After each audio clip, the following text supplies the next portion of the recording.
Assalamualaikum warahmatullahi wabarakatuh. Alhamdulillah, syukurillah, wala hawla wala quwata illa billah, ma ba'du. Pertama-tama, mari kita panjatkan puji syukur kepada Allah Subhanahu wa Ta'ala. Pada kesempatan kali ini kita bisa belajar bersama ya, meskipun dalam kesibukan.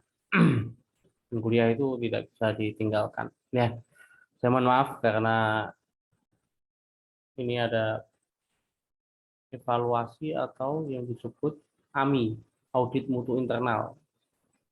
Itu maka beberapa dosen mungkin kurang maksimal dalam perkuliahan di minggu-minggu ini atau 2 minggu ini. Ya, pada kesempatan kali ini saya akan membahas tentang populasi dan sampel dalam penelitian. Populasi dan sampel dalam penelitian.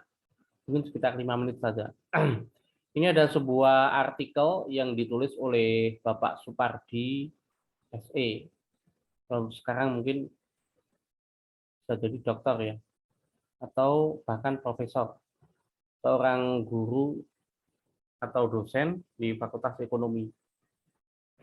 Nah, ketika kita berbicara pada penelitian, maka tidak akan lepas dari dua, yaitu populasi dan sampel. Populasi itu adalah jumlah keseluruhan dalam sebuah penelitian.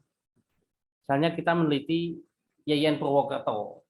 Populasinya berapa? 12.000. 12.000.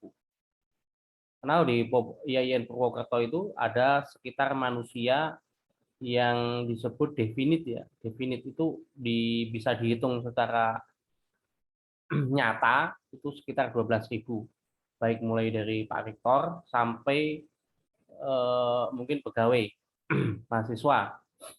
Itu ada sekitar 12.000. Nah, tidak mungkin kita meneliti di Yayan Purwokerto itu 12.000 orang, nggak mungkin. Kalau kita meneliti 12.000 berarti kita nggak tahu metodologi penelitian. Karena dari 12.000 itu kita bisa ambil sebagian yang itu disebut sebagai sampel penelitian. Nah, sampel penelitian itu adalah prosentase yang akan mewakili. Nah, maka orang tidak pas ketika meneliti mahasiswa IAIN Purwokerto itu, ya menurut saya lebih dipersempit aja. Mahasiswa Fakultas Syariah IAIN Purwokerto itu kan lebih jelas gitu. Karena kedekatannya juga lebih dekat gitu. Kalau mahasiswa di IAIN Purwokerto, misalnya nanti ada fakultas teknik, karena sudah menjadi universitas, maka gaya dan kehidupannya juga bisa jadi berbeda. Tapi kalau kita meneliti pada sebuah yang homogen, itu jauh lebih tepat untuk menggunakan sampel penelitian. Jadi kalau Anda meneliti tentang misalnya biaya hidup mahasiswa Fakultas Syariah selama kuliah di IAIN Purwokerto itu berapa? Itu kan penelitian yang sederhana dan saya yakin semua mahasiswa bisa melakukan.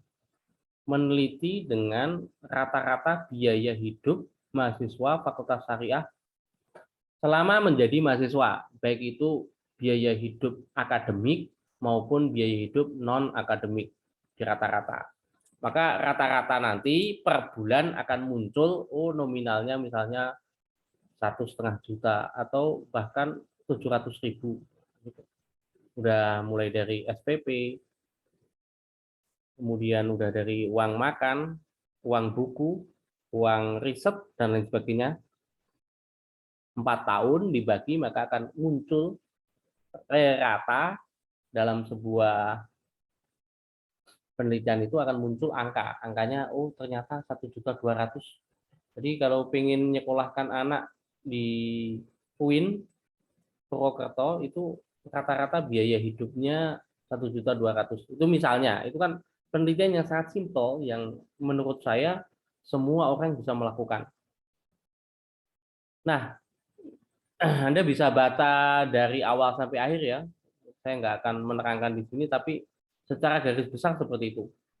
Nah, untuk bisa melakukan penelitian dengan benar, maka Anda harus tahu teknik sampling. Teknik sampling. Ketika Anda ini meneliti IAIN Purwokerto secara besar, ini kan pasti teknik samplingnya akan banyak keliru. Tetapi kalau Anda meneliti di Fakultas Syariah itu sudah agak jelas. Maka penelitian yang baik itu adalah penelitian yang bisa mengerucut dan mengfokuskan. Saya kasih contoh penelitian saya, meskipun belum jadi, poin NU ya, laporan antara.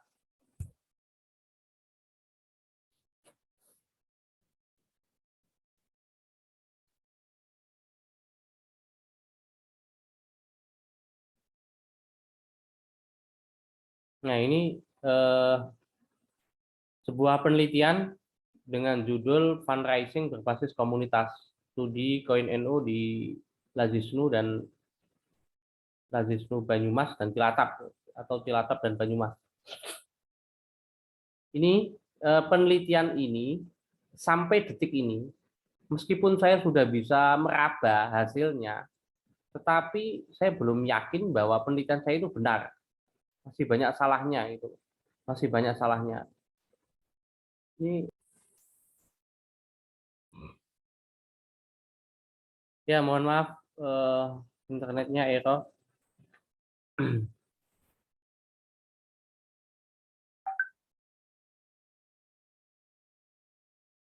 Nah, ketika kita meneliti atau membuat sebuah laporan penelitian, usahakan menggunakan ini ya, tabel-tabel otomatis, sehingga Anda tidak perlu menyetel halaman dan lain sebagainya. Ini kan dengan otomatis akan muncul seperti ini. Ini bagian daripada yang harus dimiliki oleh seorang peneliti. Selain dia paham metodologi, dia juga harus paham bagaimana menulis dengan rapi, Contohnya ini di kata pengantar, abstrak, daftar isi, bab. Ini besar semuanya ya. Ini kecil, kecil. Ini besar, ini kecil. Ini seperti ini. Nah, di sini saya bahas di metodologi penelitian. Berarti di halaman 44. Dipencet saja kontrol, kemudian diklik. Nah, ini akan kembali ke sini. Ya, ini jenis penelitiannya. Anda bisa baca itu. Penelitian ini ada kualitatif. Kemudian sumber datanya ada data primer, sekunder, dan tersier. Data primernya yaitu berhubungan langsung dengan situ, yaitu Lazisnu baik di Cilacap maupun di Banyumas. Nah, data sekundernya yaitu penelitian yang membahas spesifik tentang koin NU. Kemudian data tersiernya yaitu mungkin kamus-kamus istilah bahasa penelitian ya. Teknik pengumpulan datanya. Teknik pengumpulan data terbagi atas 3 variasi. Yang pertama ada dokumentasi, ada observasi. Observasi dulu, ini kebalik ya. Observasi dulu. Observasi. Dan wawancara. Jadi wawancara itu tata letaknya di terakhir. Mengapa dokumentasi di awal? Ya karena orang bisa mendapatkan sebuah data penelitian itu bermula dari dokumentasi. Yang kedua, dia lirak-lirik ke sana. Bener nggak? Itu loh. Oh, gedungnya aja nggak punya. Kemudian nggak punya apa-apa kok mau saya peneliti, yaitu observasi. Yang terakhir adalah wawancara. Wawancara itu sinkronisasi antara dokumen, observasi, dan wawancara. Maka tata urutnya yang pas itu seperti itu sebetulnya. Meskipun mungkin ada dosen mungkin atau metode lain yang mengatakan seperti itu, tapi saya lebih tepat menggunakan Pak Ferdiansah itu yang mengatakan bahwa prosedur penelitian itu dimulai dari dokumentasi, observasi, baru wawancara. Nah, pada tahap dokumentasi ya kita melihat atau buku laporan tahunan, annual report itu. Annual report itu bisa kita jadikan sebagai data ketika melakukan. Apakah kita melakukan populasi? Nah, ketika kita meneliti di poin NU, koin NU itu kan di Banyumas saja lah, itu sekitar 20.000 orang. Nggak mungkin kita meneliti 20.000 orang. 20.000 orang, datanya juga nggak valid. Datanya tidak ada yang valid banget. Tetapi ketika menyebar koin itu dari Ladisnu Banyumas, itu koin kalengnya itu 20 ribuan itu sudah tersebar. Artinya dari situ bisa diprediksi bahwa ya sekitar itulah. Gitu. Nah, untuk mendapatkan data itu, maka kita harus menggunakan sampling. Samplingnya apa? Ya, dari pengurus. Kita ambil dari pengurus Ladisnu, dari petugas lapangan, dan dari warga yang berinfak di koin NU atau yang disebut munfik itu. Semakin banyak data atau semakin banyak sampling, maka itu akan menghasilkan sebuah penelitian yang jauh lebih mewarnai atau mewakili, karena sampling itu tidak lain adalah untuk wakil dalam sebuah penelitian. Itu. Kemudian ketika kita meneliti di Banyumas dan Cilacap, ternyata terdapat perbedaan. Kalau di Banyumas itu secara administratif begitu rapi gitu. Tetapi perolehan dana koin NU tidak sebanding lurus dengan apa yang dilakukan oleh itu. Bisa jadi manajemen pelaporannya tidak serigid di Cilacap, sehingga Cilacap setiap tahun itu bisa di angka 7 miliar, dan detik ini Cilacap 9 miliar, sedangkan di Banyumas detik ini masih 1,5 miliar. Padahal warga Cilacap dan warga Banyumas itu tidak jauh berbeda lah jumlahnya. Berbeda ketika kita meneliti antara Banyumas dengan Purbalingga, itu kan jauh banget. Nah, di Cilacap saat ini 7 miliar. Sampai detik September ya, 7 miliar. Targetnya adalah 12 miliar sampai di bulan Desember. Nah, kemudian Banyumas yang biasanya di angka 3 miliar, 4 miliar, detik ini baru 1,5 miliar. Artinya terdapat penurunan yang signifikan. Nah, penurunan signifikan itu apa yang menjadi penyebabnya? Dan apakah petugas atau Ladisnu ini sudah memberikan warning, kemudian sebuah strategi lain sebagainya. Nah, ini yang perlu kita kaji di sini. Maka penelitian ini akan memberikan manfaat apabila kita bisa memberikan beberapa opsi.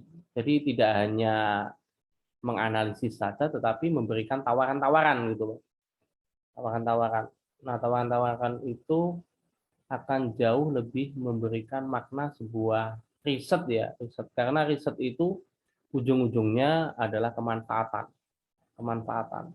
Apalagi kalau dalam sebuah publikasi ilmiah yang berbasis reputasi, misalnya kita menilai di jurnal-jurnal yang terindeks Scopus yang memiliki reputasi baik seperti di penerbit Brill, Springer, Taylor and Francis, Sage, MDPI dan lain sebagainya, itu satu-satunya yang dibaca ketika artikel disubmit adalah efek kemanfaatan dalam sebuah tulisan. Jadi bukan tulisan yang bombastis ya, bukan tulisan yang booming, bombastis, itu enggak. Tetapi tulisan yang memberikan kemanfaatan. Pasti tulisan itu bukan kontroversi, tapi tulisan yang begitu memberikan kemanfaatan. Ya, mungkin dari saya cukup sekian. Anda bisa baca-baca banyak tentang metode penelitian. Apabila ada pertanyaan, silahkan di chat di WA saja ya. Dari saya cukup sekian. Wassalamualaikum warahmatullahi wabarakatuh.